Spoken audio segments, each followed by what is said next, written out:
Maayong buntag sa tanan.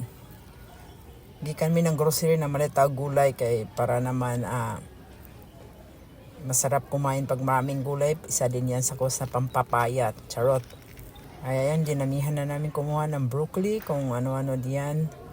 Tapos kumuha kami ng cheese nuts. Yan ang masarap lalo na pag wag mo lang i-boil, mas masarap yan, parang inihaw siya. Ayan. Saka sa yuti, kumuha din kami ng mga sayuti at saka yung mga cabbage. Tapos kumuha din kami ng fresh na mani. Charot, sarap talaga ng mani na fresh. Iano mo lang siya, i-boiled mo lang siya. Ayan.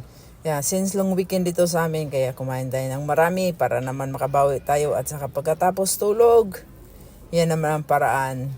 Yan ang long weekend natin na 3 days. Kaya yun, enjoy tayo sa kinakain natin at saka mag-iingat din tayo. Hindi tayo basta-bastang kumain ng marami. Hindi pwede, lalo na pag mga cholesterol katulad nito. Wow! Crab ha, crab. Mura siya. Kaya kumuha kami ng marami kasi paminsan-minsan lang naman.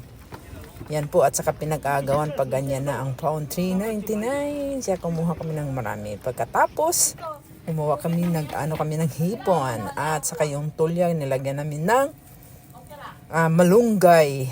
Masarap para may sabaw naman tayo. Alright, thanks for watching. Bye!